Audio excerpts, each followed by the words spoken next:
भगवान की doctor B are Ambedkar ಅವರಿಗೆ डॉक्टर बी आर अंबेडकर ಅವರಿಗೆ ಎಲ್ಲ ಜೋರಾಗಿ अमर है अमर है अमर है अमर है अमर है। विश्व वंदनीय तथागत सम्यक संबुद्ध विश्व रत्न बोधिसत्व डॉक्टर बाबा साहब अंबेडकर, छत्रपति शिवाजी महाराज, छत्रपति शाहू महाराज, महात्मा ज्योतिबा फुले, महात्मा बसवेश्वर, माता रमाई, माता भीमाई, माता जिजाऊ, माता सावित्री माई और जिन जिन महापुरुषों ने और महानायिकाओं ने हमारे हक और अधिकार की लड़ाई लड़ी, उन सभी महापुरुषों को और महानायिकाओं को मैं त्रिवार वंदन करता हूं, नमन करता हूं। मंच पर उपस्थित पूजनीय भंते जी वरज्योति, पूजनीय भिक्खु संघ, मंच पर उपस्थित आज के इस कार्यक्रम के अध्यक्ष शंकर अलोरी जी, मंच पर उपस्थित सुरेश मेंगम जी, मरियप्पा हल्ली जी, मलप्पा होसामणि जी, राजू कपनूर जी, विजया कुमार जी, सुरेश हरिमणि जी, डॉक्टर रशीद साहब के, गुरुलिंगप्पा जी, टोपन्ना कोमाटे जी, शिवानंद पाटिल जी, नागराज सिंगे जी, असित कुमार पाटिल जी, नरेंद्र वर्मा जी, शिवपुत्र कर्णिक जी, नटराज लाडे, सबेरा बेगम, फातिमा बेगम, चंद्रशेखर तिगड़ी, मंच पर उपस्थित सभी डॉक्टर बाबा साहब अंबेडकर जयंती उत्सव समिति के सभी कार्यकर्तागण, पदाधिकारीगण, यहां पर उपस्थित सभी मेरे माताओं को, बहनों को, भाइयों को राजरत्न अंबेडकर की ओर से जय भीम। आप सभी लोगों को डॉक्टर बाबा साहब अंबेडकर जी की 134वीं जन्म जयंती की ढेर सारी मंगल कामनाएं। The Buddhist society of India Baba Saheb Ambedkar जी ने स्थापन की हुई संस्था की ओर से, मेरी ओर से और डॉक्टर बाबा साहब अंबेडकर जी के परिवार की ओर से बाबा साहब अंबेडकर जी की जयंती की आप सभी लोगों को ढेर सारी मंगल कामनाएं। मैं सोच रहा था, क्योंकि अभी 1-2 दिन पहले मुंबई में वर्ली में कुछ दंगा हो गया, बाबा साहब अंबेडकर जी की जयंती इतनी धूमधाम से क्यों मनाते हो, बाबा साहब जय भीम आप लोग क्यों कहते हो, ऐसे किसी अधिकारी ने, पुलिस अधिकारी ने हमारे लोगों को कहा और उसपे से बहुत बड़ा दंगा हुआ, पुलिस कर्मचारी को निलंबित किया, वो सब हुआ। लेकिन मैं आज आप लोगों को बताना चाहता हूं, आप लोगों के थ्रू उन लोगों तक ये मैसेज पहुंचाना चाहता हूं कि हम बाबा साहब की जयंती 3-3 महीने, 4-4 महीने क्यों करते हैं। बारिश अगर दिसंबर में आती तो मुझे लगता है बाबा साहब की जयंती दिसंबर तक चलती, जून जुलाई तक हम बाबा साहब की जयंती मनाते हैं। तो कुछ लोगों को, मेरे भी कुछ दोस्त है, नॉन बुद्धिस्ट, नॉन अंबेडकराइट दोस्त है, वो मुझे पूछते हैं संविधान तो इतने लोगों ने लिखा है, BN राव थे, पटेल थे, उसमें राजेंद्र प्रसाद भी थे, तो आप लोग इतना बाबा साहब क्यों करते रहते हो, बाबा साहब की जयंती मनाते हो, हर रोज एक दूसरे को फोन पे जय भीम बोलते हो, ये सब क्यों करते हो। आज मैं आप लोगों के थ्रू ये सभी जो लोग ये जो जानना चाहते हैं कि हम बाबा साहब को 3-3 महीने, 4-4 महीने उनकी जयंती क्यों सेलिब्रेट करते हैं, और केवल भारत ही नहीं, आज लगभग 2025 में 134 देशों ने बाबा साहब अंबेडकर जी की जयंती मनाई है। 134 देशों, यूनाइटेड स्टेट्स ने, न्यू जर्सी ने 14 अप्रैल को डे ऑफ इक्वलिटी के नाम से इस दुनिया में समानता दिवस के नाम से कनाडा ने, न्यू जर्सी ने, यूएस ने उसको घोषित कर दिया है कि 14 अप्रैल ये समानता दिवस पूरे विश्व में मनाया जाता है। तो ये बाबा साहब को पूरी दुनिया क्यों सेलिब्रेट कर रही है। मैं अपना एक उदाहरण देना चाहूंगा। मैं पिछले 2-3 साल पहले बाबा साहब के लंदन के घर के विजिट के लिए हम लोग गए थे। लंदन के लोगों ने मुझे बुलाया था। अब फिर हम लोग बाबा साहब के उस, जहां पर बाबा साहब रहा करते थे एज ए स्टूडेंट, विद्यार्थी दशा अवस्था में, तो उस 10 के किंग हेनरी रोड, इतना ही मुझे एड्रेस पता था। तो हम लोग उस बंगलों को देखने के लिए जब निकले तो ट्रेन पकड़नी थी, मेट्रो वहां पे चलती है, तो वो मेट्रो पकड़ने के चक्कर में मैं प्लेटफॉर्म पे ही रह गया और जो लोग मेरे साथ थे वो ट्रेन के अंदर चले गए। अब मुझे लंदन का कुछ मालूम नहीं है, कौन सा प्लेटफॉर्म पे उतरना है, कहां जाना है, और वहां पर हमारे इंडिया के मोबाइल भी नहीं चलते, नेटवर्क चला जाता है। अब मेरे पास फोन नहीं, मुझे पता नहीं कहां जाना है, मुझे सिर्फ इतना ही मालूम है कि 10 किंग हेनरी, ये पता है बाबा साहब के बंगलों का, क्योंकि वो सारे बाबा साहब के लेटर हेड पे छपा हुआ रहता था। बाबा साहब जब लेटर लिखते थे तो लेटर के ऊपर 10 किंग हेनरी इतना लिखा हुआ होता था, तो मुझे उतना ही पता था। तो मैं अभी प्लेटफॉर्म पे अकेला खड़ा हूं, मैं सोच रहा हूं कि अब मैं जाऊं तो कौन सी ट्रेन पकड़ूं। कई सारी लाइन है वहां पर, ब्लू लाइन है, येलो लाइन है, अलग अलग लाइन से, मेरे कौन से लाइन से कहां पहुंचना है। तब किसी व्यक्ति ने मेरी परेशानी समझी और उसने, लंदन का ही कोई परदेसी, उसने आके मुझे पूछा कि कोई प्रॉब्लम है, कहां जाना है। तो मैंने कहा कि मुझे सिर्फ इतना ही पता है कि 10 किंग हेनरी यहां पर मुझे जाना है। तो उस व्यक्ति ने समय निकालकर मुझे उस मेट्रो में बिठाया, और बिठाया नहीं, वो मेरे साथ भी बैठा और जहां पर उतारना था वहां पर मुझे उतारा, और 10 से 15 मिनट चलकर मुझे उस बाबा साहब अंबेडकर जी जहां पर रहा करते थे वहां पर जाकर पहुंचाया। इस सारे मामले को मेरे ख्याल से आधे घंटे से 1 घंटा का समय चला गया। 1 घंटे में मैं अपने स्थान पर पहुंच गया, लेकिन एक प्रदेश में मैं खो गया हूं, मेरे पास मोबाइल नहीं है, मेरे पास किसी को संपर्क करने का कोई जरिया नहीं है। ऐसे हालात में वहां का कोई इंसान मुझे मिलता है और मुझे अपने स्थान पर पहुंचाता है, और पहुंचाने के बाद मैं उसका धन्यवाद कर रहा था कि थैंक यू, आपने इस अनजान शहर में, अनजान देश में मुझे मेरे स्थान पर पहुंचाया। मैं आपका बहुत बहुत शुक्रिया करता हूं। वो छोड़कर मुझे जा रहा था, तब भी मैं मुड़ मुड़ के उसको धन्यवाद कर रहा था कि आपने मुझे मेरे स्थान पर पहुंचाया। 1 घंटे का ये किस्सा था। सोचो, 1 घंटे में एक व्यक्ति, मेरे जैसा व्यक्ति अपना राह भटक गया है, उसको अगर कोई अपने स्थान पर पहुंचाए तो मैं आज भी उसको धन्यवाद करता हूं कि प्रदेश में तूने मुझे मेरे राह पर पहुंचाया। सोचो, हम 2500 साल से भटक रहे थे, 2500 साल तक हमको हमारी दिशा पता नहीं थी, 2500 साल तक हमें कहां जाना है ये पता नहीं था। ये 2500 साल से भटके हुए लोगों को डॉक्टर बाबा साहब अंबेडकर ने राह दिखाई। हम कितने बड़े बाबा साहब के हम लोग उपकार हम लोग अदा करने चाहिए।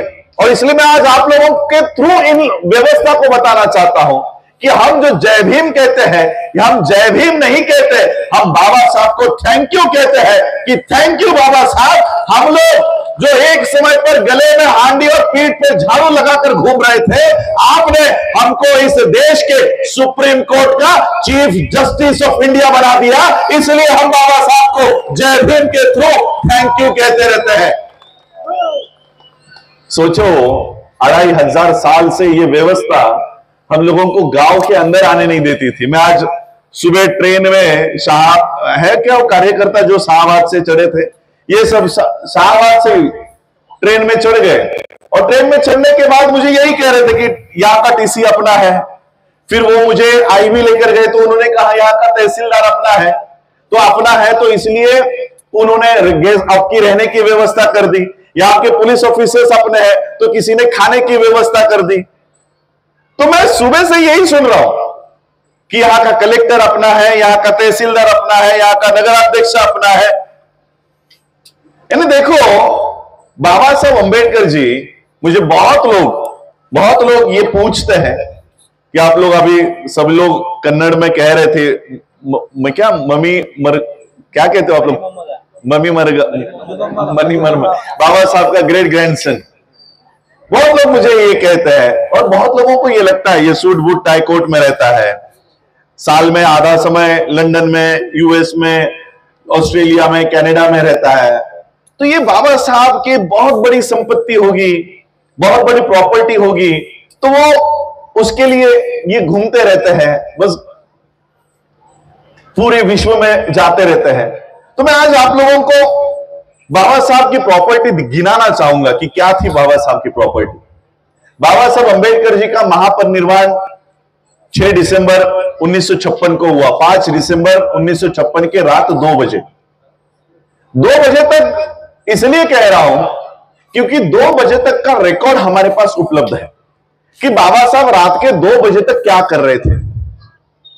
बाबा साहब अंबेडकर जी के जो सेक्रेटरी हुआ करते थे नानक चंद्र रत्तू, ये उस समय बाबा साहब के बंगलों पर, दिल्ली के अलीपुर रोड के बंगलों पर उधर ही थे। तो नानक चंद्र रत्तू ने कहा कि बाबा साहब अभी बहुत हो गया, बहुत रात हो चुकी है, आपको जो लिखना है वो कल सुबह उठ के लिखो, अभी बंद कर दो, अभी आप जाते हो सो जाओ।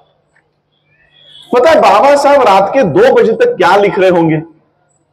कौन से बाबा साहब पता है? जिन बाबा साहब को यह अंदेशा हो गया था कि अब मैं ज्यादा नहीं जीने वाला हूं। बहुत लोगों को शायद यह मालूम नहीं है, 1956 के अप्रैल के बाद के, मार्च के बाद के जितने भी स्पीचेस है बाबा साहब के, वो स्पीचेस में बाबा साहब ये कहते हैं कि अब मेरे पास ज्यादा समय नहीं बचा है, मेरे पास ज्यादा समय नहीं है। बाबा साहब 18 मार्च 1956 में आगरा में बाबा साहब ने भाषण दिया और उस आगरा के भाषण में बाबा साहब फूट फूट कर रोए हैं। क्या चिंता थी पता है बाबा साहब को? बाबा साहब के आखिरी दिनों में बाबा साहब की चिंता क्या थी पता है? कि मेरी बीवी का क्या होगा, मेरे बच्चे का क्या होगा, मेरे परिवार का क्या होगा। यह चिंता नहीं थी बाबा साहब की। बाबा साहब की चिंता क्या थी पता है? कि मैं इतने मेहनत से यह कारवा यहां तक लेकर आया हूं, 2500 सालों की गुलामगिरी मैंने 40 सालों में खत्म कर दी है। यह इतना बड़ा मूवमेंट, यह इतनी बड़ी, यह पूरी मूवमेंट मैंने खड़ी की है और इस पूरे मूवमेंट का मैं अकेला एक खंबा हूं, अकेला खंबा हूं। तंबू पता है ना आपको तंबू क्या होता है? वो तंबू खड़ा करने के लिए अगल बगल में बांबू लगाया जाता है और बीच में एक बड़ा खंबा होता है, फिर जाके वो तंबू खड़ा होता है। बाबा साहब कहते कि मैंने इतना बड़ा तंबू खड़ा किया इस मूवमेंट का, और इस मूवमेंट का मैं अकेला खाम हूं, अकेला खंबा हूं। मुझे डर है। बाबा साहब लोगों को बताते हुए कहते हैं कि मुझे डर लगता है कि ये खंबा अगर गिर गया तो इस मूवमेंट का क्या होगा, इस मूवमेंट का क्या होगा। इतनी मेहनत से मैं ये रथ यहां तक लेकर आया हूं। ये रथ अगर तुम आगे लेकर जा सकते हो तो उसको आगे लेकर जाओ, अगर नहीं लेकर जा सकते तो उसको पीछे लेकर जाने का काम मत करो, वहीं पर रख दो, उसको पीछे लेकर जाने का काम मत करो। बाबा साहब की आखिरी चिंता यह नहीं थी कि मेरे बच्चों का, मेरे परिवार का क्या होगा। बाबा साहब की आखिरी चिंता यह थी कि ये 2500 सालों की गुलामी मैंने 40 साल में खत्म की है। इस मूवमेंट को आगे लेकर जाना, ये बाबा साहब की चिंता थी। परिवार के बारे में नहीं सोच रहे थे। 5 दिसंबर 1956 के रात के 2 बजे तक बाबा साहब अपने परिवार की विल, प्रॉपर्टी विल तैयार नहीं कर रहे थे। जिस व्यक्ति को यह पता चल चुका है कि अब मैं ज्यादा जिंदा नहीं रहने वाला हूं, वो व्यक्ति अपने परिवार के लिए विल तैयार नहीं कर रहे थे। कुछ ही महीनों पहले मैंने बौद्ध धर्म की दीक्षा ली है। अक्टूबर में बाबा साहब ने बौद्ध धर्म की दीक्षा ली, 14 अक्टूबर को। नवंबर और 6 दिसंबर सिर्फ 1.5 से 2 महीने का अवधि है। बाबा साहब सोच रहे थे कि 2 महीने पहले मैंने मेरे लोगों को बुद्ध की शरण में लेकर गया हूं। मेरे लोगों को पता नहीं है कि बुद्ध के धम्म में जाने के बाद क्या करना है, कैसे व्यवहार करना है, कैसे आचरण करना है। इस बुद्ध के धम्म में आने के बाद हमको क्या करना है, ये मेरे लोगों को पता नहीं है, और इसलिए मेरे जाने के बाद मेरे लोगों ने बौद्ध धर्म का सही से पालन करना चाहिए। इसलिए बाबा साहब बुद्ध और उनका धम्म, द बुद्धा एंड हिज धम्म, ये ग्रंथ लिख रहे थे कि मेरे जाने के बाद इस धम्म का सही से पालन करो। अपने बच्चों के लिए, बीवी के लिए प्रॉपर्टी लिस्ट नहीं तैयार कर रहे थे, आपके लिए कर रहे थे। और इसलिए आज आप लोग मुझे देखने के लिए, सुनने के लिए आए हो कि बाबा साहब का परिवार आया है, बाबा साहब का वंशज आया है। मैं आपको बताना चाहता हूं, आखिरी समय तक बाबा साहब के दिमाग में, बाबा साहब के दिल में उनका परिवार नहीं था, आप सब लोग थे। और इसलिए मैं कहना चाहता हूं, ये जो मैं यहां खड़ा हूं, ये बाबा साहब का असली परिवार नहीं है। ये जो मेरे सामने बैठा है, ये बाबा साहब का असली परिवार है। ये बाबा साहब का असली परिवार। बहुत लोग मुझे पूछते हैं कि बाबा साहब के प्रॉपर्टी में से आपको क्या मिला, कितनी जमीन मिली, कितनी बिल्डिंग मिले, कितने कॉलेजेस हैं आपके, कितनी यूनिवर्सिटीज है। बाबा साहब अंबेडकर जी का जब महापरिनिर्वाण हुआ, तब बाबा साहब पूरे जीवन कार्यकाल में चार डिपार्टमेंट के 4 खातों के मंत्री रह चुके थे। 4 खातों के मंत्री रह चुके बाबा साहब, उनके खाते में, बैंक के खाते में, बैंक अकाउंट में कितने रुपए थे पता है? मैंने मेरे फेसबुक पेज पे वो बाबा साहब के बैंक बैलेंस का स्टेटमेंट डाला था। 15,000 रुपए, 234 रुपए, 15,234 रुपीज एंड 27 पैसे। 4 खाते के मिनिस्टर, संविधान निर्माता, उनके खाते में, उनके बैंक अकाउंट में 15,234 रुपीज एंड 27 पैसे। ये बाबा साहब के जीवन भर की कमाई, अंतिम कमाई जो बैलेंस रही। अब आप लोग बोलोगे कि आज के जमाने में कोई सरपंच भी बन जाता है तो 7-7 जनरेशन को, 7-7 जनरेशन, 7-7 पीढ़ियां बैठकर खाए, इतना पैसा एक ही टेन्योर में कमा लेती है। बाबा साहब 4 खाते के मिनिस्टर थे तो सिर्फ 15,000 रुपए। तो बाबा साहब की कमाई कहां गई? तो बाबा साहब की प्रॉपर्टी कहां गई? आज मैं आपको बाबा साहब की प्रॉपर्टी बताता हूं। आज सुबह से मैं जो सुन रहा हूं कि तहसीलदार अपना है, कलेक्टर अपना है, पीआई अपना है, इस मंच पर भी कई सारे लोग बैठे हुए हैं। आप लोगों में आज जो डॉक्टर बने, लॉयर बने, प्रोफेसर बने, इंजीनियर बने, चीफ जस्टिस ऑफ इंडिया बने, ये है डॉक्टर बाबा साहब अंबेडकर जी की असली प्रॉपर्टी। ये कमाया है डॉक्टर बाबा साहब अंबेडकर जी ने। और आज मैंने स्पीच बिल्कुल नहीं सोचा था मैं क्या बोलने वाला, लेकिन आज सुबह से जो घटनाएं मेरे साथ घट रही है, मैं उसी के ऊपर बाबा साहब के उस प्रसंग को जोड़ रहा हूं।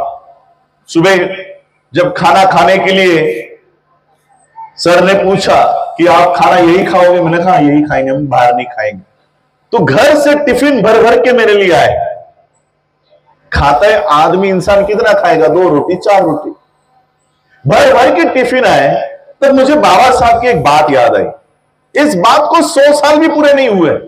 1935, आज क्या चल रहा है? 2025। 1935 में डॉक्टर बाबा साहब अंबेडकर जी को भारत की जातियां, उनका सर्वे करने की जिम्मेदारी मिली कि अलग अलग जातियां जो भारत में रहती है, उनके ऊपर क्या क्या गुलामी है, उनके ऊपर क्या क्या अत्याचार होता है, अन्याय होता है, वो सारा ब्यौरा बाबा साहब को तैयार करना था। इसलिए बाबा साहब अलग अलग स्टेट्स में, अलग अलग डिस्ट्रिक्ट्स में दौरा कर रहे थे कि कौन सी जाति है और कौन से जाति के ऊपर क्या निर्बंध है, कौन से जाति के ऊपर क्या अन्याय होता है, कौन से जाति को क्या काम दिया गया है। ये सारा ब्यौरा इकट्ठा करने का काम बाबा साहब कर रहे थे। ऐसे ही ये इंफॉर्मेशन लेने के लिए बाबा साहब महाराष्ट्र के जलगांव में पहुंचे। उस समय का स्टेट ट्रांसपोर्ट का बसेस हुआ करता था, आपके यहां पर भी होते होंगे, हमारे यहां पे एसटी बस कहते हैं, स्टेट ट्रांसपोर्ट की, गवर्नमेंट की बसेस होती है। उस बस से बाबा साहब उस जलगांव के उस बस डिपो में उतरे। बाबा साहब बस से नीचे उतरते हैं और देखते हैं क्या कि वहीं पर बगल में ब्राह्मणों का भोजन दान का कार्यक्रम चल रहा है। 100 ब्राह्मण बैठे हुए हैं और उन ब्राह्मणों को भोजन खिलाने का काम चल रहा है। लेकिन बाबा साहब ने एक नोटिस किया कि जो ब्राह्मण, जहां पर वो ब्राह्मण खाना खा रहे हैं, वहां पर पुलिस तैनात नहीं है। जहां पर ब्राह्मणों का जूठन जो प्लेट्स होती है, वो प्लेट जहां पर फेंकी जा रही है, वहां पर पुलिस प्रोटेक्शन है। बाबा साहब को थोड़ा सा विचित्र लगा, ये क्या चल रहा है।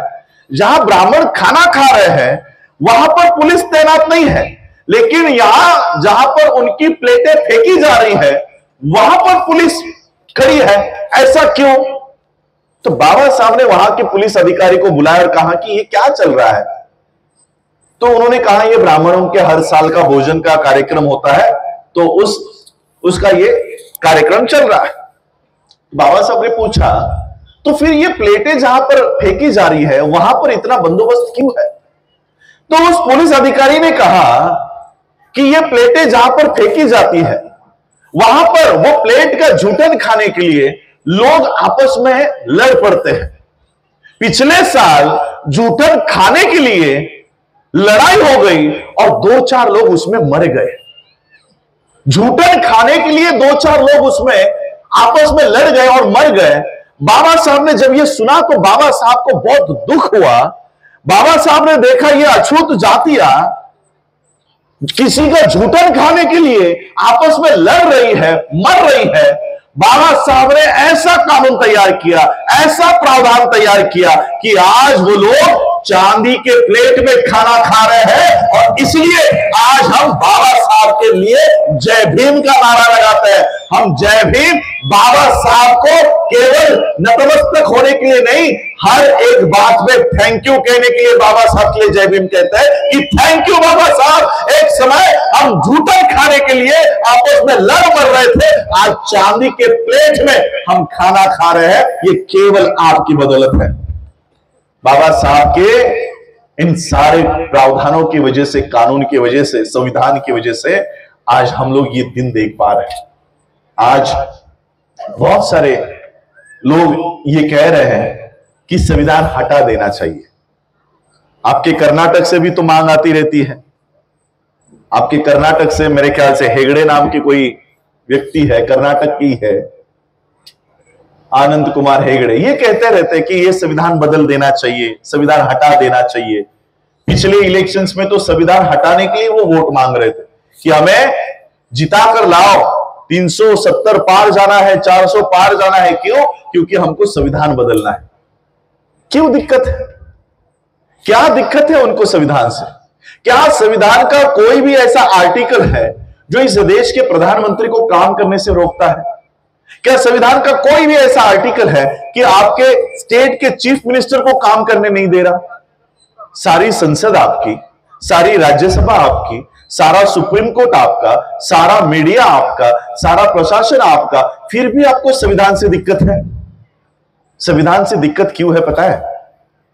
आप लोगों को पता है इनको संविधान क्यों नहीं चाहिए? संविधान से पहले 2500 साल की मनुस्मृति थी।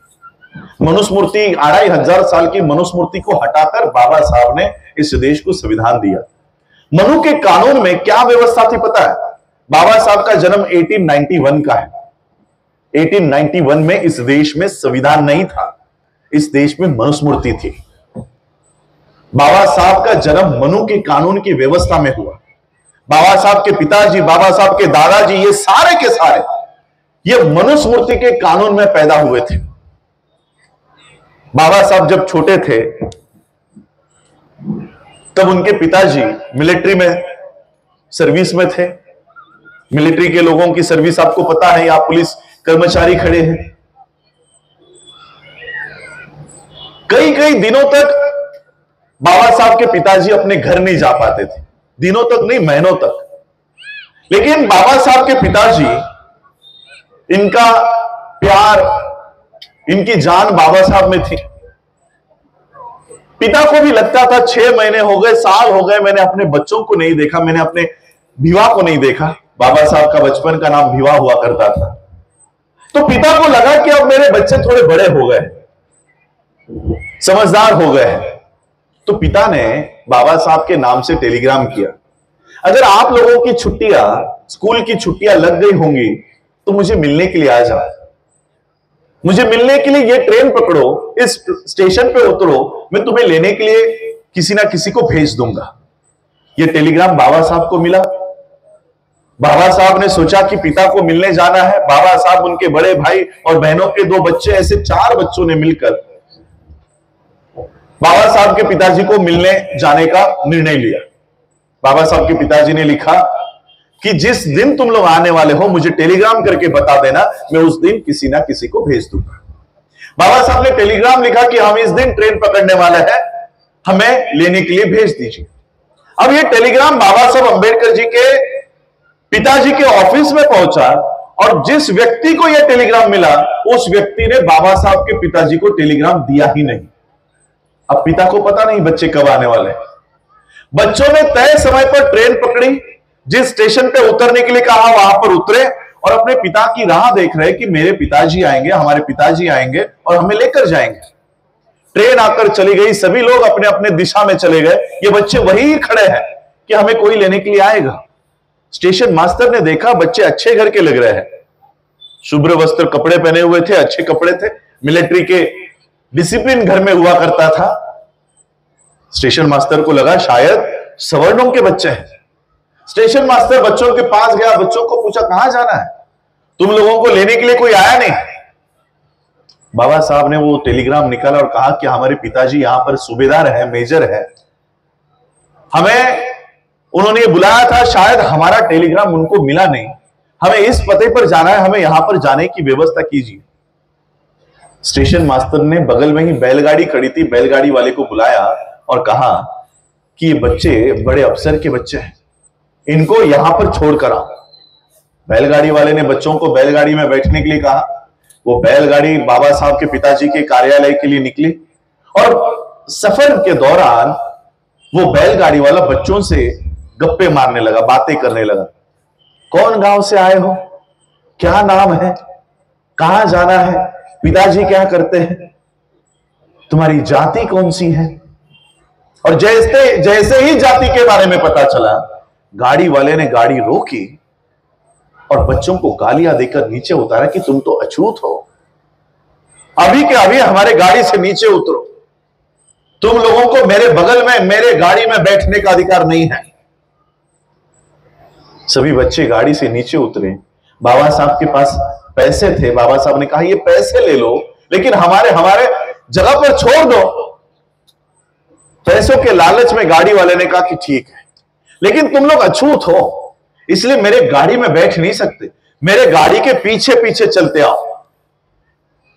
अब ये सफर शुरू हुआ, गाड़ी आगे आगे चल रही है, बच्चे पीछे पीछे चल रहे हैं।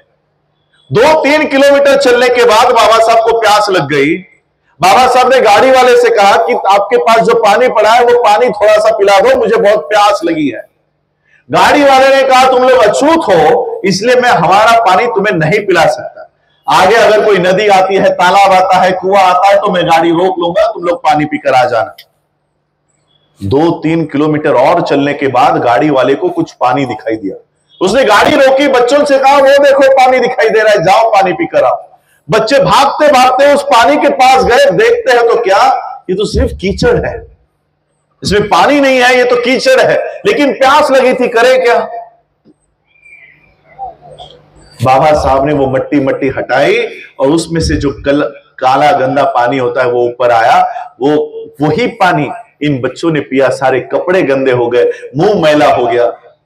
वो पानी पीकर फिर 1-2 किलोमीटर बाबा साहब पैदल चलने के बाद अपने पिताजी के पास पहुंचे। पिता ने देखा ये तो मेरे बच्चे हैं, इनकी ये क्या हालत हो गई है, इनके साथ क्या हुआ होगा, ये बाबा साहब के पिताजी को पता चल गया।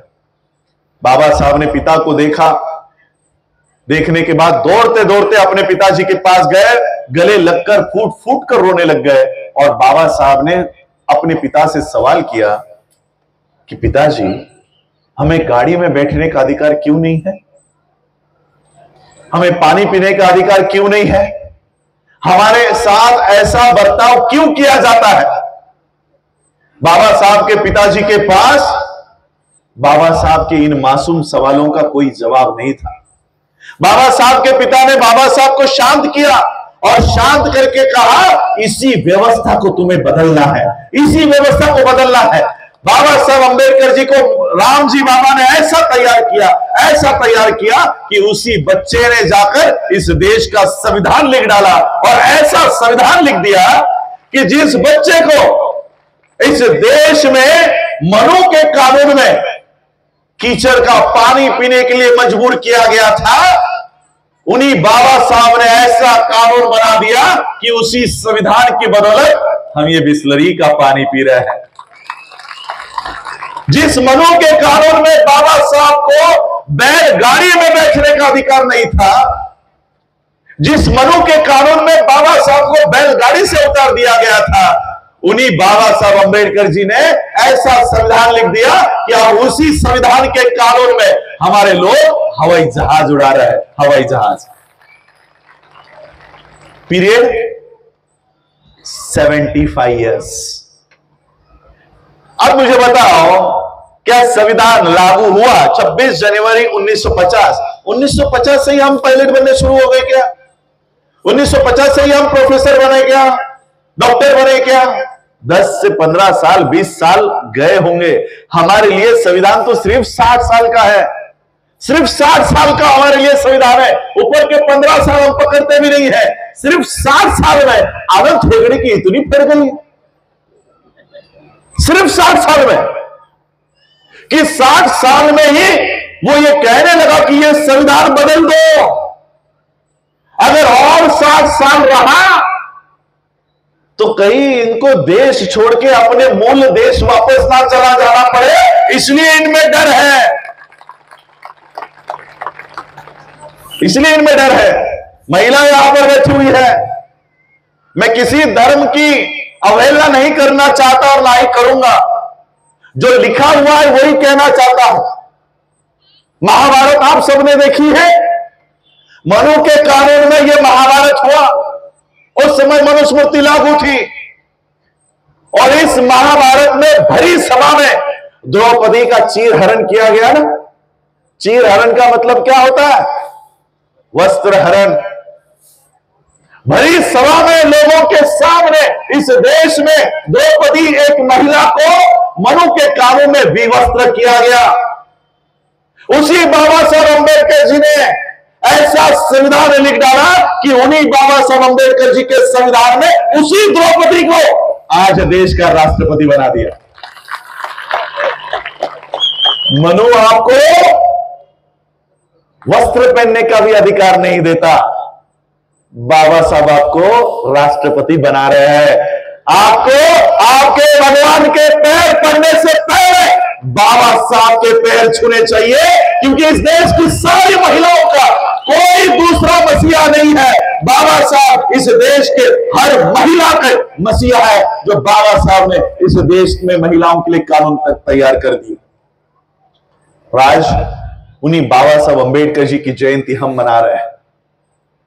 बाबा साहब अंबेडकर जी ने संविधान इस देश में तैयार किया, बनाया, निर्माण किया।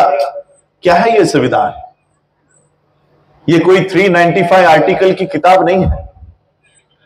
बाबा साहब ने जब इस देश का संविधान निर्माण किया, 25 नवंबर 1949 को इस देश के संविधान सभा का आखिरी भाषण करके बाबा साहब अपने घर पर गए, 26 अलीपुर रोड, दिल्ली। बाबा साहब अपने घर पर गए, बंगलों पर गए। बंगले में जाने के बाद अपनी कुर्सी पर बैठे। कुर्सी पर बैठने के बाद बाबा साहब के आंखों से आंसू बहने लगे। बगल में नानक चंद रत्तू खड़े थे। रत्तू ने देखा कि बाबा साहब रो रहे हैं। अब रत्तू की हिम्मत नहीं हो रही थी कि बाबा साहब को उठाऊं और पूछूं कि बाबा साहब अब क्यों रो रहे हो, अब क्यों रो रहे हो। नानक चंद रत्तू बाबा साहब अंबेडकर जी के पैरों के पास बैठे, पैर दबाते दबाते बाबा साहब से पूछा कि बाबा साहब आपको किस बात का दुख है, आप क्यों रो रहे हैं। अभी अभी आपने भारत को एक अच्छा संविधान दिया है, अच्छी व्यवस्था दी है, अच्छा कानून दिया है, फिर किस बात का दुख है आपको, आप क्यों रो रहे हो। बाबा साहब ने आंखें खोली। बाबा साहब ने रत्तू से कहा कि रत्तू, आज मुझे मेरे बेटे की याद आ गई। मेरा बेटा राजरत्न, मेरा जो नाम है, ये नाम बाबा साहब के सबसे चहीते बच्चे के याद पर रखा है। राजरतन ये जब 2.5 साल का हुआ तब इसे डबल निमोनिया हुआ था 1926 में। उस समय मनु का कानून था। एक बैरिस्टर का बच्चा बुखार से तप रहा है, लेकिन कोई भी डॉक्टर उस बच्चे को इलाज करवाने के लिए तैयार नहीं है। क्यों पता है? अछूत का बच्चा है, कौन हाथ लगाएगा? पैसे देने के बावजूद भी कोई बाबा साहब के बच्चों को ट्रीटमेंट नहीं दे रहा था। हम लोग, कई सारे लोग कहते हैं कि बाबा साहब के 4 बच्चे मर गए, 4 बच्चे मर गए। मरे नहीं, उनकी हत्या हुई। इस ब्राह्मणी व्यवस्था ने, इस मनुस्मृति ने बाबा साहब के 4 बच्चों की हत्या की है। अगर किसी बच्चे को बुखार में एक छोटी सी पैरासिटामोल दे गई होती तो क्या वो बच्चा जिंदा नहीं रहता? छोटी सी दवाई तक मिलने नहीं दी। इस जाति व्यवस्था की वजह से, इस ब्राह्मणी व्यवस्था की वजह से बाबा साहब के बच्चों को, बाबा साहब की पत्नी माता रमाबाई को इलाज नहीं मिला, और बाबा साहब की पत्नी, बाबा साहब के 4 बच्चे, इस मनु के कानून ने उनकी हत्या कर दी। बाबा साहब का बच्चा राजरतन 2.5 साल का जब हुआ तो उसे डबल निमोनिया हुआ। पैसे देने के बावजूद कोई डॉक्टर ट्रीटमेंट करने को तैयार नहीं था, इलाज करने को तैयार नहीं था। वो बच्चा घर में ही बुखार से तप रहा था। बाबा साहब ने सोचा, कितने दिन तक मैं इस बच्चे के पास बैठा रहूंगा, कितने दिन तक? आखिर में बाबा साहब अपने काम के लिए बाहर निकल पड़े, हाईकोर्ट के लिए निकल गए। बाबा साहब जैसे ही बाहर गए, बच्चे का बुखार घर में बढ़ता गया। माता रमाई ने देखा कि बच्चे का बुखार बढ़ रहा है। माता रमाई ने बाबा साहब के कार्यकर्ता को कहा कि बाबा साहब जहां कहीं पर भी हो, उनको तुरंत घर लेकर आओ। यह कार्यकर्ता हाईकोर्ट पहुंचा। हाईकोर्ट पहुंचने के बाद बाबा साहब को संदेशा दिया कि बाबा साहब आपको तुरंत घर बुलाया है। बाबा साहब को पता चल गया कि मैं घर में बुखार से तपता हुआ बच्चा छोड़कर आया हूं, जरूर उसके साथ कुछ बुरा हुआ होगा। बाबा साहब ने सारे काम छोड़े, उस हाईकोर्ट के दरवाजे से ताला किया, और जिस चाली में बाबा साहब रहा करते थे वहां पर बाबा साहब आ गए। दौड़ते दौड़ते अपने 10 बाय 10 के मकान में गए, उस बच्चे को अपनी बाहों में उठा लिया, और प्यार करते करते बाबा साहब को पता चला कि बच्चा तो कब का मर चुका है, बच्चा तो कब का जा चुका है। बाबा साहब फूट फूट कर रोने लगे। दीवार पर सर पटक पटक कर बाबा साहब रो रहे थे। सभी कार्यकर्ताओं को पता नहीं चल रहा था कि बाबा साहब को शांत कैसे करें। बाबा साहब का बचपन का दोस्त मालू आगे आया, बाबा साहब को शांत किया और बाबा साहब से कहा कि अब बच्चे के शरीर पर अंत्यविधि करनी होगी। बच्चे का अंतिम अधिकार है कि माता पिता के पैसों से, माता पिता की कमाई से उसको अंतिम वस्त्र दिया जाता है। वो वस्त्र लाने के लिए पैसे दीजिए ताकि हम इस बच्चे को वो वस्त्र पहनाकर इसका अंतिम विधि कर ले। बाबा साहब ने जेब में हाथ डाला, जेब में एक फूटी कौड़ी नहीं निकली। बाबा साहब अपनी परिस्थिति पर फिर से फूट फूट कर रोने लगे। बगल में माता रमाई खड़ी थी। माता रमाई को पता चला कि इस रोने की वजह कुछ और है। माता रमाई को पता चला कि बाबा साहब के जेब में राजरतन के लिए अंतिम वस्त्र कफन लाने तक के पैसे बाबा साहब के पास नहीं है। माता रमाई ने बदन पर की साड़ी फाड़ी और राजरत्न के शरीर पर डाली। दोनों पति पत्नी इस राजरत्न का अंतिम विधि करके आए। बाबा साहब को यह बात संविधान देने के बाद याद आई। संविधान देने के बाद नानाचंद रत्तू ने बाबा साहब से पूछा कि बाबा साहब क्यों रो रहे हो, ऐसा क्या दुख है आपको? बाबा साहब ने कहा, रत्तू मुझे मेरे बेटे की याद आ गई, राजरतन की याद आ गई। रत्तू एक समय था, मेरा बेटा राजरतन इस दुनिया से जाते समय मैं उसके शरीर पर कफन तक डाल नहीं सका। रत्तू मेरा बच्चा, मेरा बेटा बिना कफन के इस दुनिया से चला गया। मेरे लोगों को जाकर बताना, रत्तू मेरे लोगों को जाकर बताना, मैंने उनके लिए ऐसा कानून बनाया है, ऐसा संविधान बनाया है, ऐसी व्यवस्था कायम की है कि मेरा आने वाला हर एक बच्चा ये सूट बूट टाई कोट में पैदा होगा। ऐसी व्यवस्था मैंने उनके लिए कायम की। बाबा साहब ने आपके लिए कोई 395 आर्टिकल्स की कोई किताब नहीं लिखी। बाबा साहब ने आपके, हमारे सबके बच्चों की, आपकी सूट बूट टाई कोट की व्यवस्था बाबा साहब ने इस देश में खड़ी की है। ये जो लोग इस देश के संविधान को हटाने की बातें कर रहे हैं, ये संविधान को हटाने की नहीं, आपके सूट बूट टाई कोट की व्यवस्था को हटाने की बात कर रहे हैं।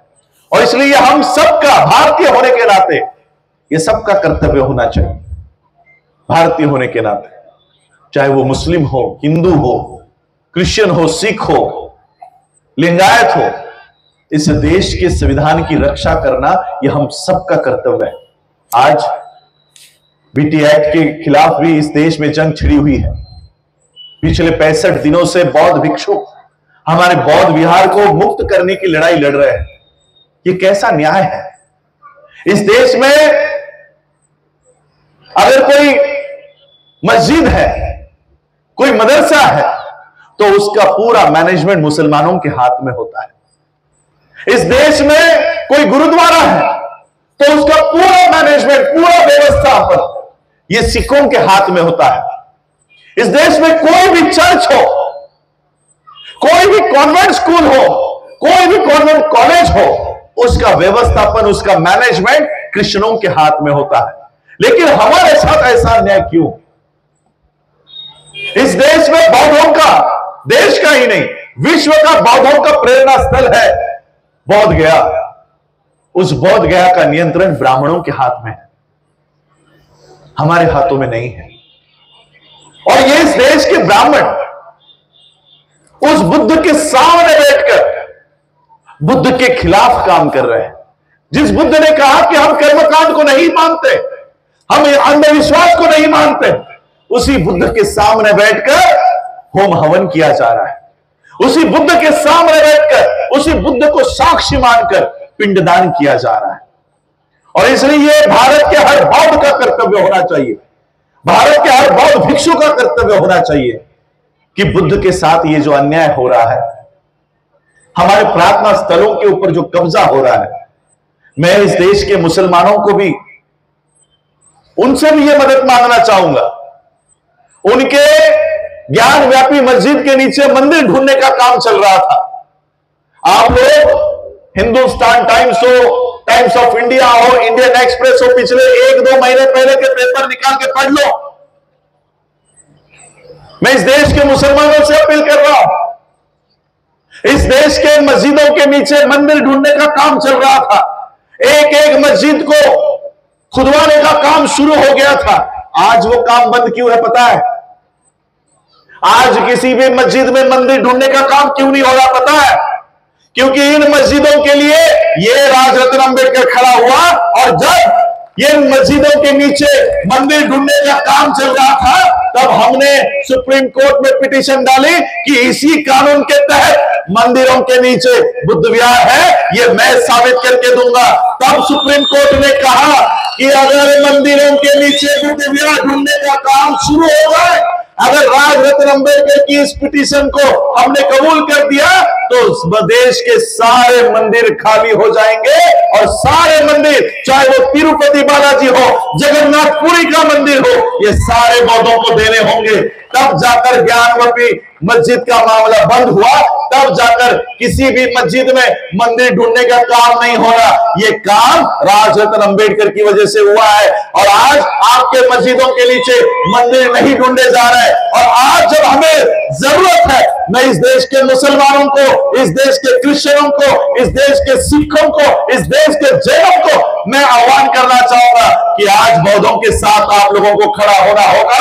हमारे बौद्ध विहार, हमारे महाविहार ये ब्राह्मणों के कब्जे में जा रहे हैं। अगर आज हमारा विहार चला गया, कल तुम्हारे गुरुद्वारा, तुम्हारे चर्च, तुम्हारे मस्जिद भी इसी तरह से काबिज किए जाएंगे। और इसलिए हम लोगों को इकट्ठा होकर इन मनु के बच्चों से, नाजायज औलादों से हम लोगों को लड़ना होगा। हम सभी लोगों को भारतीय होने के नाते लड़ना होगा।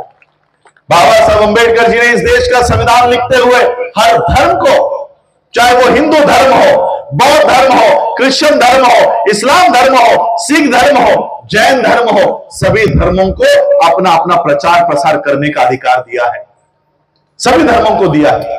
और इसलिए मैं सभी धर्मों के लोगों को यह कहना चाहूंगा कि अगर हमारे साथ कभी अन्याय हो रहा है तो वो कल आपके साथ भी होगा। इसलिए हमें इकट्ठा होकर यह लड़ाई लड़नी होगी। मैं आज बाबा साहब की जयंती के अवसर पर आप सभी लोगों से और एक बात कहना चाहूंगा। केवल बाबा साहब की जयंती करने से हमारा कर्तव्य खत्म नहीं होता। केवल बाबा साहब की जयंती कर ली, बाबा साहब की डीजे लगा के रैली निकाल लिया, बाबा साहब को हाथ जोड़ दिया, बाबा साहब के सामने कैंडल लगा दिए, फूल लगा दिए, हाथ जोड़ दिए कि बाबा साहब मेरा काम हो गया, अब मैं अगले 14 अप्रैल को मिलूंगा। ये करने से आपका कर्तव्य पूरा नहीं होता। मैं आपको बाबा साहब का एक स्पीच सुनाना चाहता हूं। बाबा साहब के पिताजी महार बटालियन में थे, सूबेदार थे, मेजर थे। इस देश के पेशवाओं ने कि अछूत हम लोगों को हाथ लगाते हैं, हमारे साथ सैनिक बन के हमारे साथ बैठते हैं, मैदान में उनको भी बंदूक रखने का अधिकार मिल गया है, पढ़ाई लिखाई करने का अधिकार मिल गया है। यह ब्रिटिशरों के महार बटालियन की भर्ती से हुआ है। और इसलिए पेशवाओं ने, जब पेशवाओं का पराजय हुआ तब उन्होंने कहा कि ठीक है, हम अपना राजपाट समेटने को तैयार है, लेकिन एक शर्त है हमारी, इन महारों की बटालियन बंद कर दो। अब ब्रिटिश तो हमारे कोई सगे थे नहीं। उन्होंने कहा ठीक है, हम महारों की भर्ती मिलिट्री में बंद कर देते हैं, और महारों की भर्ती मिलिट्री में बंद हो गई। 200 साल तक राज किया होगा। एक व्यक्ति की 30 साल की भी अगर नौकरी पकड़े, 30 साल की भी, तो सोचो हमारी कितनी जनरेशंस वहां पर नौकरियां कर रही थी। 200 साल में देखिए, 200 साल में अगर हम 30 जनरेशंस को पकड़, 30 साल का एक जनरेशन पकड़े तो लगभग 7 पीढ़ियां हमारी ब्रिटिशरों के उस टेन्योर में बंदूक रखने का अधिकार मिल रहा था, पढ़ाई करने का अधिकार मिल रहा था, पगार मिल रहा था, पैसे मिल रहे थे। 7 जनरेशंस। आपको संविधान में कितने जनरेशंस है? 2। संविधान में 30 साल की भी अगर नौकरी पकड़े तब भी हमारी 2.5 जनरेशन होती है कि सेकेंड पीढ़ी अब बाहर आ रही है, तीसरी पीढ़ी जाएगी। अंग्रेजों के शासन में हमारी 7 पीढ़ियां काम कर रही थी। 7 पीढ़ियों को एजुकेशन मिल रहा था, 7 पीढ़ियों को नौकरी मिल रही थी, 7 पीढ़ियों को बंदूक रखने का अधिकार मिल रहा था। एक ही रात में यह बटालियन बंद हो गई। जितने भी लोग तुम्हारे भारत में मिलिट्री में थे, सबको घर बिठा दिया कि कल से तुम्हारी आने की कोई जरूरत नहीं है, तुम्हारी बटालियन बंद। अब बटालियन बंद मतलब क्या? पगार बंद, एजुकेशन बंद, नौकरी रखने का, बंदूक रखने का अधिकार भी बंद। एक रात में तुम फिर से गुलाम बन गए। बाबा साहब के पिताजी ने बहुत मेहनत की कि इस बटालियन को फिर से शुरू किया जाए, लेकिन बाबा साहब के पिताजी के जीवन में वो बटालियन शुरू नहीं हो पाई। 1943 में जब बाबा साहब ब्रिटिशरों के एक कैबिनेट में जब बाबा साहब मेंबर बने, तब बाबा साहब को पता चला कि मेरे पिताजी इस बटालियन को शुरू करवाने के लिए लड़ रहे थे। और जब बाबा साहब के पास वो अधिकार आ गया, बाबा साहब ने वो महार बटालियन फिर से शुरू कर दी। वो महार बटालियन आज भी शुरू है।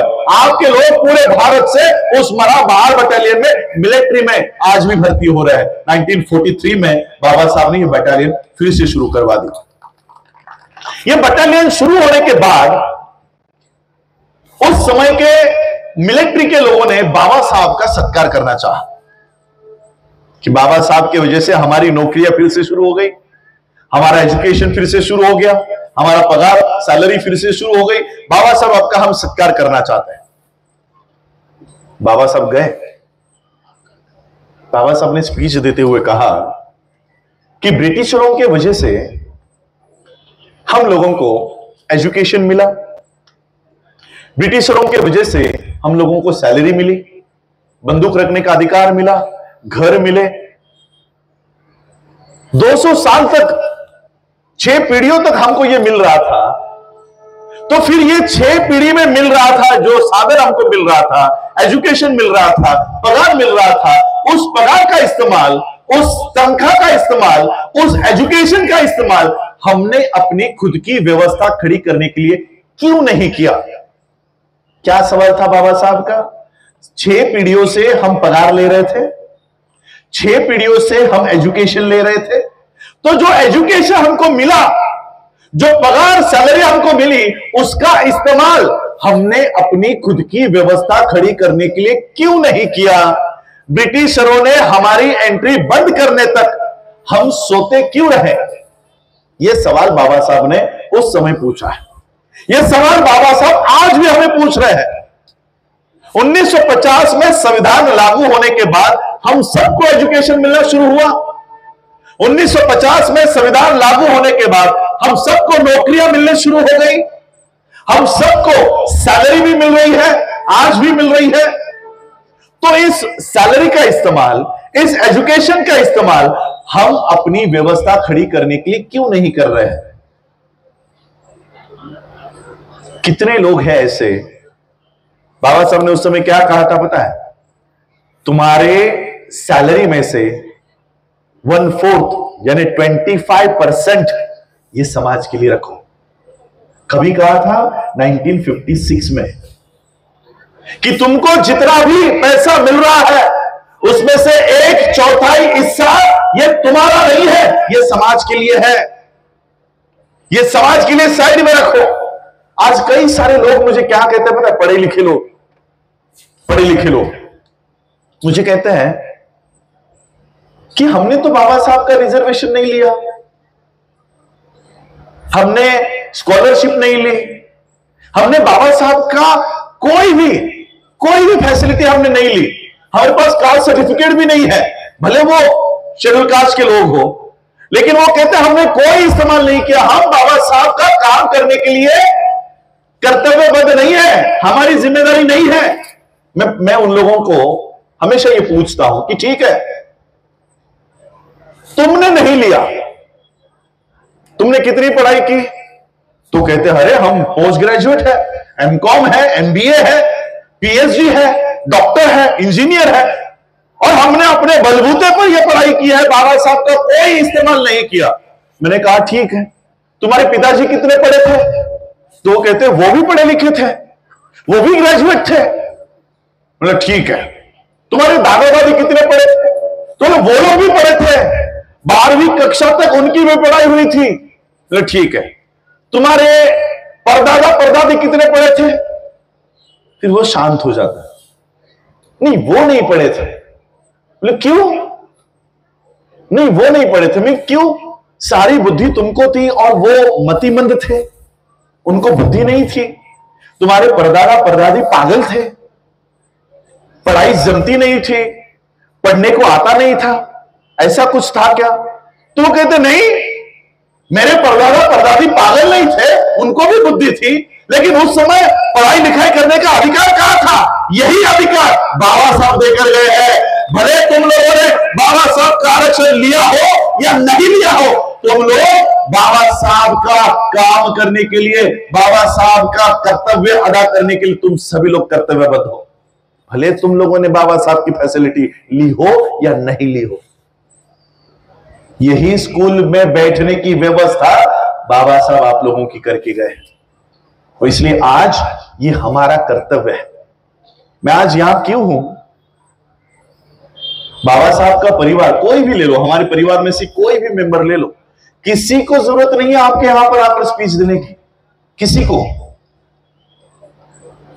वो अपने अपने पैसों पे लंदन अमेरिका में पढ़ाई कर रहे हैं, किसी को घर के बाहर निकलने की जरूरत नहीं है। आप लोगों के यहां आकर रात को, अभी रात के 3 बजे की ट्रेन पकड़ के जाऊंगा मैं। कल रात को मुझे आते ही किसी ने पूछा आपकी बैक पेन क्यों हो रही है, आप ये क्यों नहीं कर रहे हो? मैंने कहा कि ये ट्रेन वाली जो कड़क वाली सीट होती है उस पर मुझे सोने की आदत नहीं है। तो ये हम लोग क्यों घूम रहे हैं? आज मेरी पढ़ाई कॉमर्स में मुंबई यूनिवर्सिटी से फर्स्ट क्लास में पास हुआ हूं। उसके बाद मैंने मेरी पोस्ट ग्रेजुएशन की डिस्टिंक्शन में पास हुआ। उसके बाद मैं जब बड़ी पोस्ट के लिए तैयार कर रहा था, बैंक के एक बड़े पोस्ट के लिए तैयार कर रहा था, कई सारी एग्जाम्स थी, सिलेक्ट भी हुआ। असिस्टेंट मैनेजर की पोस्ट के लिए 2010 में, उस समय 1 साल का 8 लाख रुपए का पैकेज मुझे मिला as a probationary officer. Permanent होने के बाद 30-40 लाख रुपए का पैकेज, जापान में नौकरी। और ये सब जब मुझे प्राप्त हुआ, जब मैं पास हुआ, नौकरी मिली, उसके पहले मेरे पिता ने कहा कि ठीक है, इतनी पढ़ाई कर ली, ग्रेजुएट हो गया, पोस्ट ग्रेजुएट हो गया, अभी नौकरी भी लग जाएगी, अब पीएचडी भी कर रहे हो, तो एक काम करो, पीएचडी करनी है ना तो बाबा साहब के विषय पर करो। मैंने कहा ठीक है, बाबा साहब के विषय पे करूंगा। बाबा साहब भी इकोनॉमिस्ट है, मैं भी इकोनॉमिक्स में टॉप हूं, तो बाबा साहब की इकोनॉमिक्स को लेकर, बाबा साहब के फाइनेंस को लेकर मैं पढ़ाई करना शुरू किया। और तब बाबा साहब के जीवन को नजदीक से जानने का मौका मिला, राजरत्न के बारे में भी जाना। मैं मेरे पिताजी से बचपन से लेकर कॉलेज तक लड़ता था कि क्या मेरा ये पुराने जमाने का नाम रख दिया राजरत्न, कोई ठीक से लेता भी नहीं है उसको, कोई राज बोलता है, कोई रतन बोलता है, क्या पुराना सा नाम रख दिया। तो मेरे पिताजी कहते थे, अरे ये तो बाबा साहब के बच्चे का नाम था, उसकी याद पर तुम्हारा नाम रखा है। मैंने कहा मेरे भाई का रख देते, मेरा क्यों रख दिया। तो मुझे ये राजरत्न कौन है ये पता भी नहीं था। और जब मैं बाबा साहब की पढ़ाई करना शुरू किया, तब मुझे पता चला कि बाबा साहब के साथ क्या क्या हुआ था। हम लोग ऐसे, आपके बच्चे भी आज अच्छे स्कूल में पढ़ रहे होंगे, अच्छे क्लास में पढ़ रहे हैं। आज कितने मुझे फोन आते हैं कि इंपीरियल कॉलेज लंदन में एडमिशन मिला है, वर्ल्ड के सबसे बड़े कॉलेज में हमारे बच्चे आज पढ़ने जा रहे हैं, या आपके बच्चे वर्ल्ड के बेस्ट एजुकेशन इंस्टीट्यूट में पढ़ रहे हैं। क्यों पता है? क्योंकि आपके बच्चे वर्ल्ड के बेस्ट एजुकेशन इंस्टीट्यूट में पढ़ सके, इसलिए बाबा साहब स्कूल के बाहर बैठकर पढ़ाई कर रहे थे। स्कूल के बाहर बैठकर बाबा साहब पढ़ रहे थे। आज ये पानी हमें बोतल में मिल रहा है, बाबा साहब को जब प्यास लगती थी तब स्कूल का प्यून भी बाबा साहब को पानी नहीं देता था, घड़े को हाथ लगाने नहीं देता था। स्कूल में पूछा जाता था बच्चों को कि सबसे दूर क्या है, बच्चे कहते थे कि सूरज सबसे दूर है, कोई बच्चा कहता था कि चांद सबसे दूर है। बाबा साहब क्या कहते थे पता है? वो पानी का घड़ा सबसे दूर है, मैं उसको देख तो सकता हूं लेकिन हाथ नहीं लगा सकता। ये मजबूरी थी बाबा साहब की। ऐसे बाबा साहब हमें एक पानी पीने का अधिकार देकर चले गए। इतनी सारी अधिकार बाबा साहब हमें देने के बाद, बाबा साहब जो 18 मार्च का भाषण मैंने कहा, उसी भाषण में बाबा साहब हमें क्या कहकर गए पता है? पढ़े लिखे लोग यहां पर बैठे हुए हैं, सभी लोग क्या कहकर गए पता है बाबा साहब हमें? कि मैं दूर दूर तक जब देखता हूं तो मुझे मेरी मूवमेंट आगे लेकर जाने वाला एक भी व्यक्ति दिखाई नहीं देता।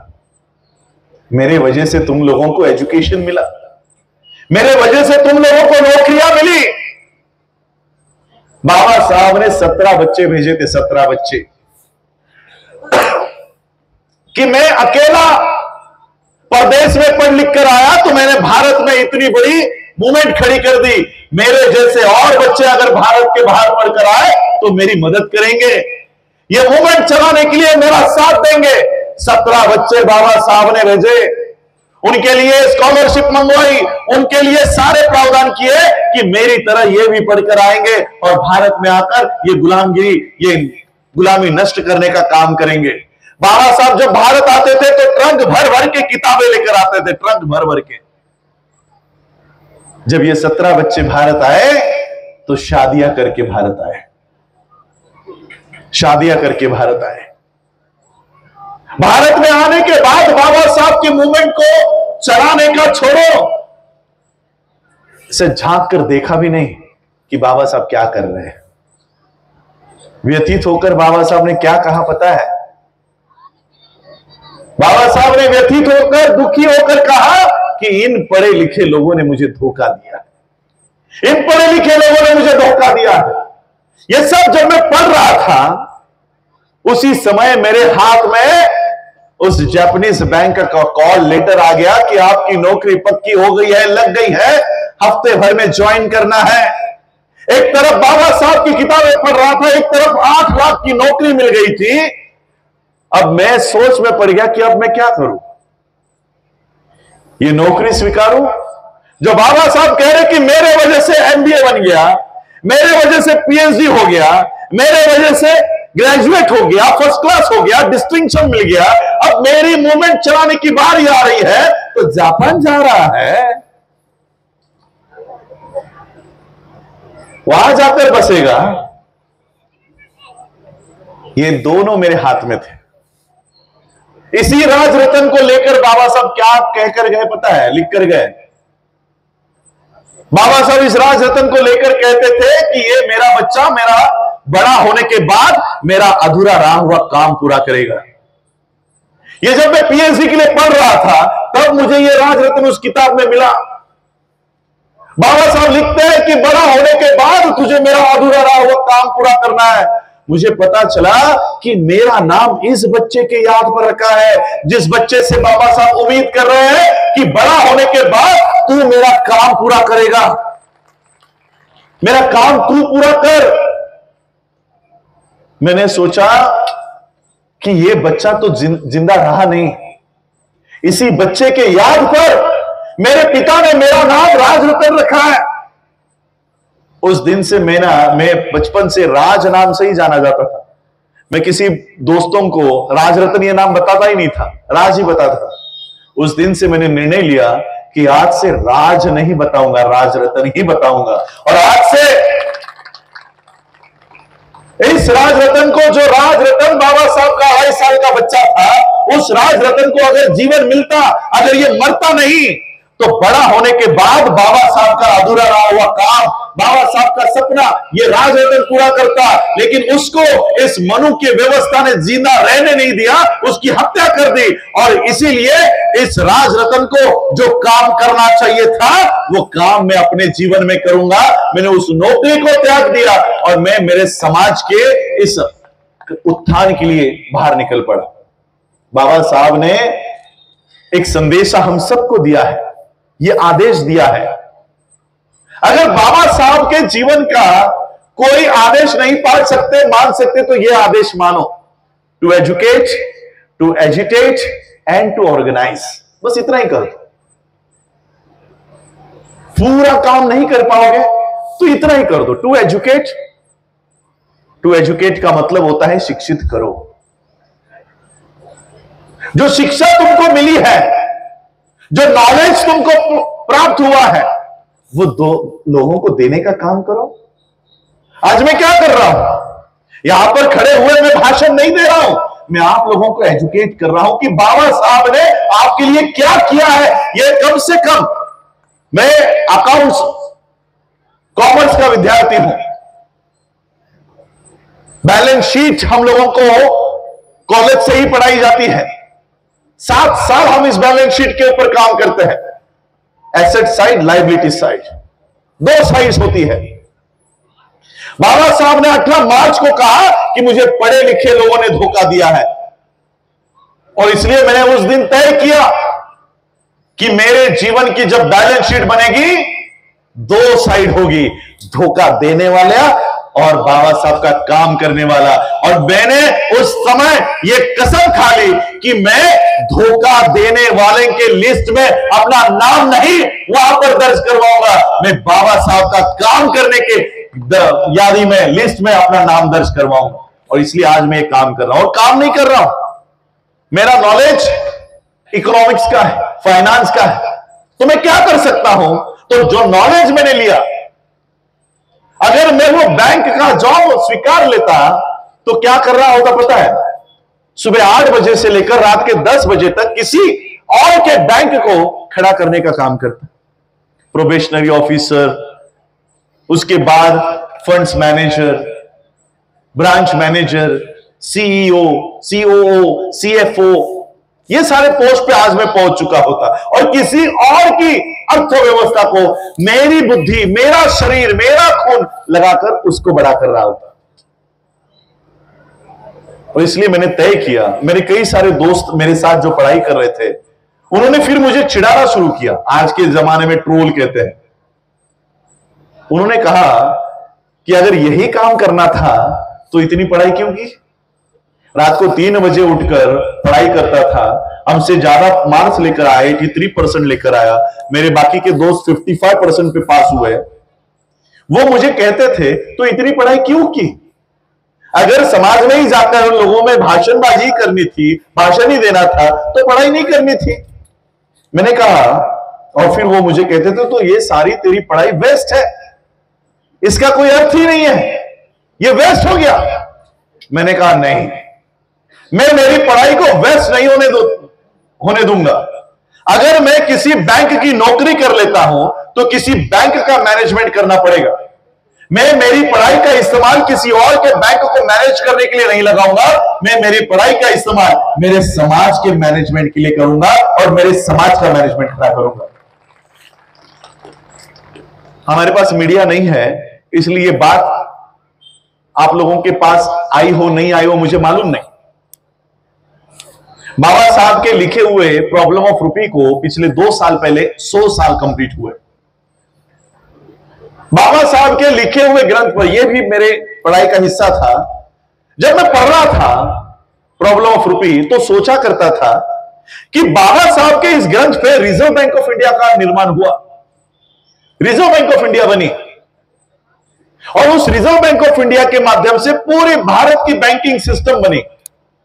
तो बाबा साहब के किताब पर अगर आरबीआई बन सकती है तो हमारी बैंक क्यों नहीं बन सकती? और इसलिए बाबा साहब के इस किताब का अनुकरण करके 2019 और 20 में हमने doctor Bhimrao Ramji Ambedkar cooperative bank का निर्माण किया। आज उस बैंक की परमिशन महाराष्ट्र और कर्नाटक, ये 2 राज्यों की परमिशन मिली है। मैं आप सभी लोगों को इस बैंक का शेयर होल्डर बनने का अपील करूंगा। 5 साल का टारगेट लेकर चल रहा हूं, 5 साल का। अभी पहला ही साल हुआ है हमारा, कंप्लीट हुआ है और 4 साल बाकी है मेरे पास। इन 4 सालों में स्टेट बैंक ऑफ इंडिया का नाम सुना है सबने, सेंट्रल बैंक ऑफ इंडिया का नाम सुना है, एचडीएफसी का नाम सुना है, आईसीआईसीआई बैंक का नाम सुना है। इसी बैंकों के बगल में डॉक्टर बी.आर. अंबेडकर बैंक खड़ी होगी। ऐसा काम करने का टारगेट लेकर चल रहा हूं। आप सबसे विनती होगी, इसके 2500 रुपीज पर शेयर होल्डर का शेयर है, वो खरीदो। जयंती में हम आप लोगों को पता नहीं होगा, आज भी ये कार्यक्रम अपने खड़ा किया है, बुद्धिस्ट सोसाइटी को डोनेशन भी दिया है। ये कार्यक्रम लगभग 10 लाख का तो भी होगा, है ना? खर्चा इतना तो हुआ होगा। सोचो, हम शाहबाद में ये कार्यक्रम कर रहे हैं जिसका खर्चा 10 लाख है। ऐसी जयंती पूरे भारत में कितनी सारी होगी? 2020 में आपको पता है कोऑपरेटिव बैंक बनाने का, कोऑपरेटिव बैंक का लाइसेंस प्राप्त करने के लिए 200 करोड़ का शेयर कैपिटल लगता है। 200 करोड़। और 200 करोड़ को अगर हम 2500 से डिवाइड करते हैं तो कितने शेयर होल्डर होने चाहिए पता है आपको? 8 लाख। 8 लाख शेयर होल्डर्स मिलकर 2500 रुपए अगर भरते हैं तो भारत में हमको अपनी खुद की कोऑपरेटिव बैंक मिलती है। 2020 में जब मैं ये पढ़ाई, पीएचडी की पढ़ाई कर रहा था, 2020 में लॉकडाउन था। जयंती आप लोगों ने की है क्या 2020 में? 2019 या 20 में थी? 19 में। 19 के एंड में लॉकडाउन लगा और 2020 की जयंती उस लॉकडाउन में बीती। पूरे भारत में, पूरे वर्ल्ड में कहीं पर भी बाबा साहब की जयंती नहीं मन पाई। मैं मेरा किस्सा बताता हूं। हम हमारे ही घर में कैद थे, हमारी सोसाइटी को लॉक लगाकर गवर्नमेंट के लोग चले गए थे कि घर के बाहर नहीं निकल, सोसाइटी के बाहर नहीं निकलना। दुकानें बंद थी, मोमबत्ती भी लाने के लिए नहीं था, अगरबत्ती नहीं थी, जो घर में था वही लगाकर हमने बाबा साहब को नमन किया, हाथ जोड़े, जो गमले में फूल आते हैं वही फूल बाबा साहब को दिए और बाबा साहब की जयंती मनाई। आप लोगों ने भी ऐसी मनाई होगी। 16 अप्रैल को ऑनलाइन इकोनॉमिक टाइम्स में एक खबर छपी कि 14 अप्रैल बाबा साहब की जयंती भारत में लॉकडाउन की वजह से नहीं मन पाई। मैंने सोचा ये ब्राह्मणों का पेपर है, अग्रवाल ग्रुप का, इनको क्यों दुख हो रहा है? हमने मनाई या नहीं मनाई, तुमको क्या लेना देना? मैंने सोचा इसको क्यों दुख हो रहा है, जरा पढ़ ले। तो मैंने वो न्यूज क्लिक की, वो न्यूज बड़ी हुई और वो पूरी न्यूज क्या थी, उनका दुख क्या था पता है? लॉकडाउन की वजह से बाबा साहब की जयंती नहीं मन पाई और इस वजह से बाबा साहब की जयंती न होने की वजह से इंडियन इकोनॉमी को 2100 करोड़ रुपए का घाटा हो गया, नुकसान हो गया। कितना? 2100 करोड़, 2100 CR, पूरे भारत का इनकम। मैं वर्ल्ड का तो छोड़ रहा हूं। सोचो आप जैसी 10-10 लाख की ऐसी कितनी जयंतियां होती होंगी।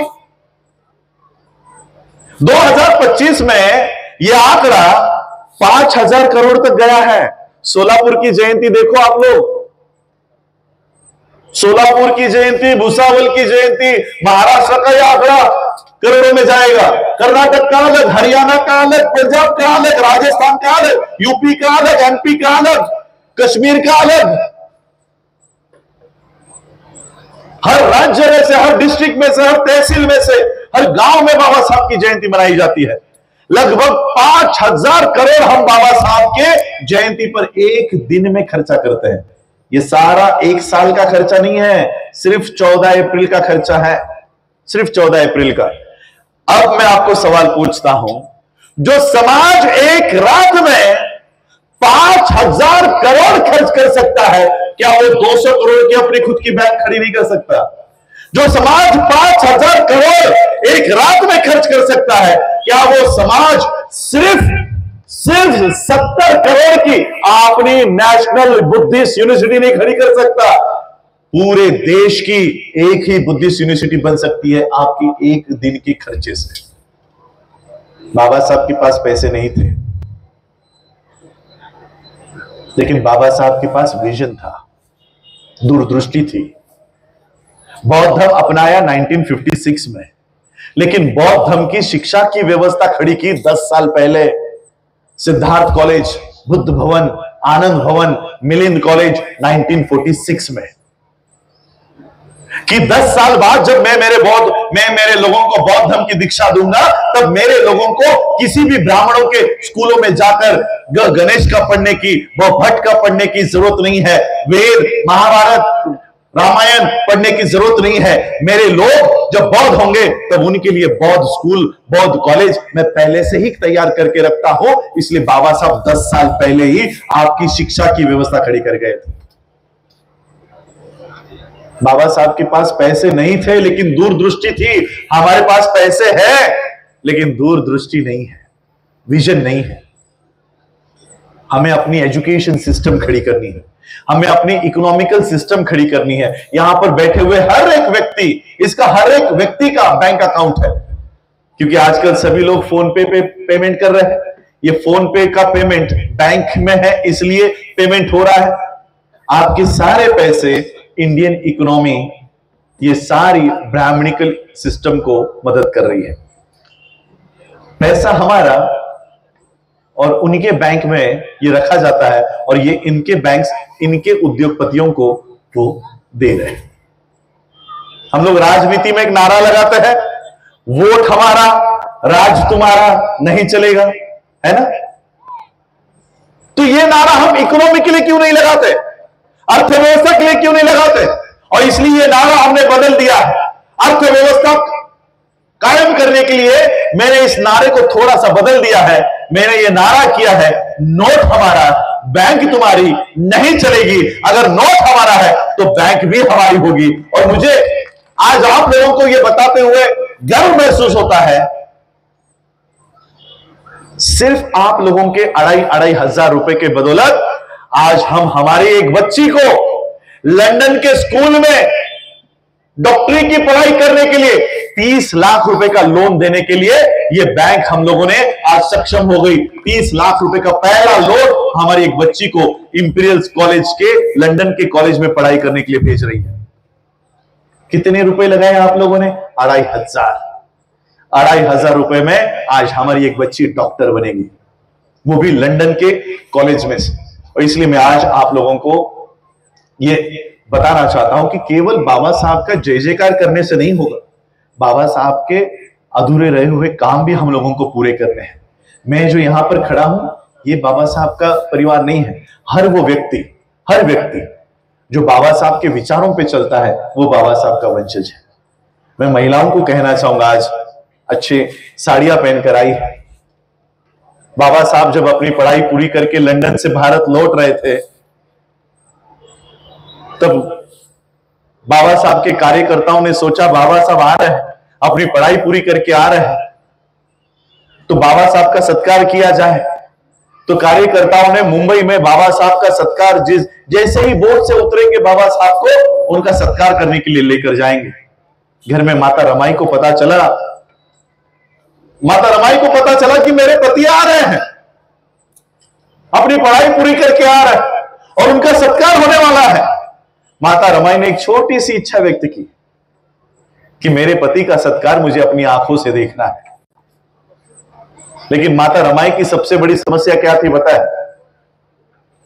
माता रमाई के पास एक भी अच्छी साड़ी नहीं थी ताकि वो बाबा साहब के कार्यक्रम में जा सके और बाबा साहब का सत्कार देख सके। जो साड़ी माता रमाई ने पहनी हुई थी वो 7 जगहों से फटी हुई थी। माता रमाई सोच रही थी, ऐसे फटे हुए साड़ी में अगर मैं गई तो लोग बाबा साहब को बोलेंगे कि देखो पत्नी को कैसे फटे हाल में रखा है।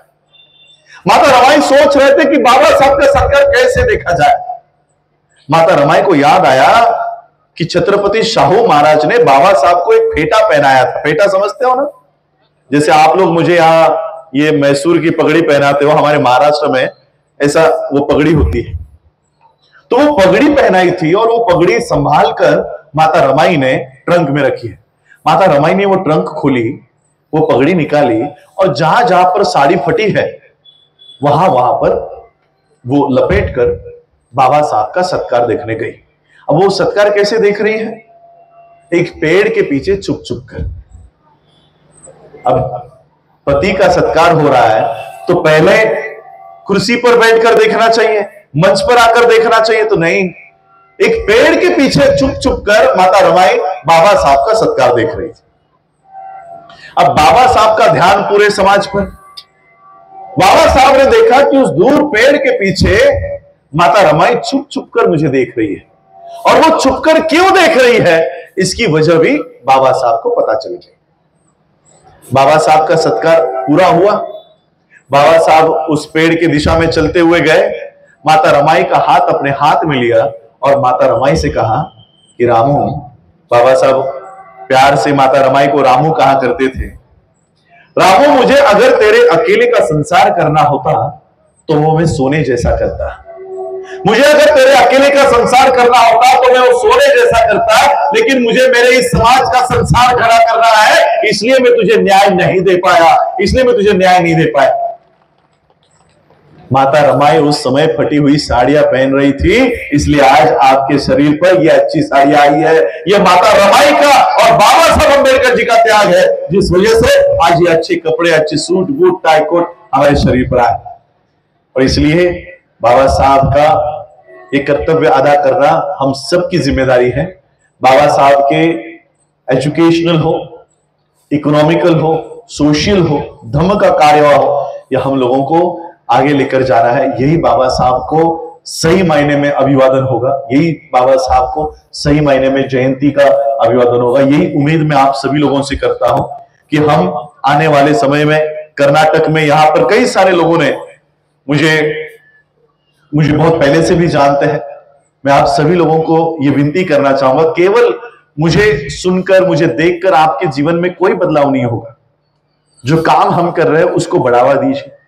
यहां पर बैंक की जिम्मेदारी लेने के लिए, क्योंकि डॉक्टर बी आर अंबेडकर नाम से बैंक है तो कई सारी बैंक्स इसको आने नहीं दे रही।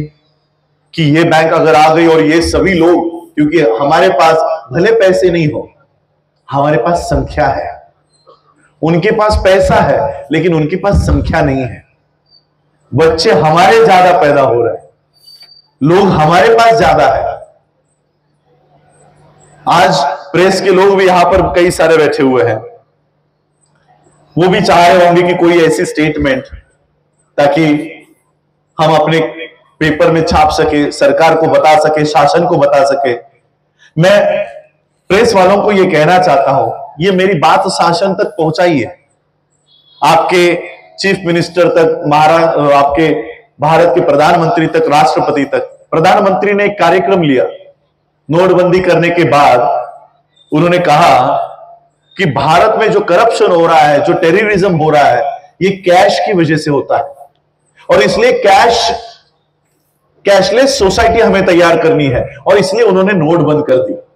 अब सारा कैश खत्म है, सब मोबाइल पर आ गया है, सब मोबाइल पर आ गया है।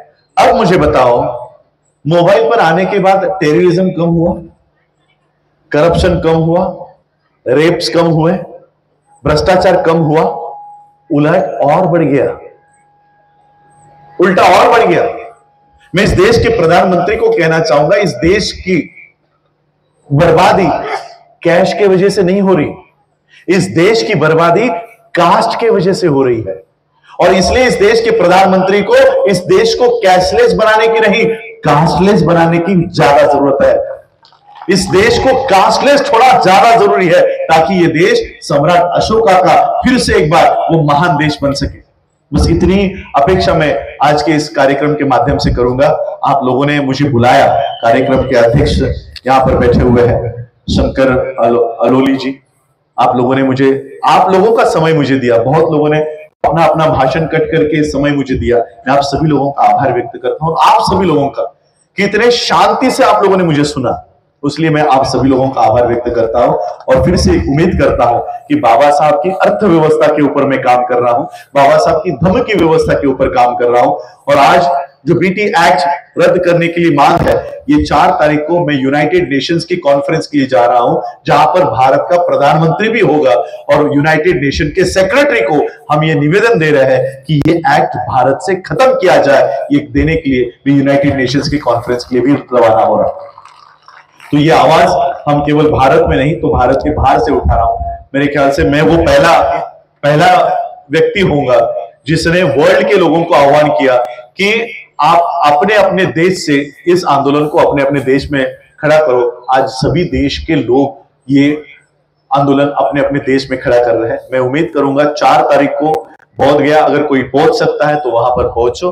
बड़ा आंदोलन वहां पर विधान सभा के ऊपर बनते जी के माध्यम से लेकर जाने वाले हैं, तो वो भी आंदोलन आप लोगों को खड़ा करना है। बस इतना ही आह्वान करता हूं। बाबा साहब की बैंक खड़ी करने के लिए आप लोग मुझे सहायता करेंगे, ऐसी आशा और उम्मीद के साथ मैं अपनी वाणी को विराम देता हूं। आप लोगों ने मुझे सुना उसके लिए बहुत बहुत आभार, धन्यवाद। जय भीम, नमो बुद्धाय, जय भारत, जय संविधान।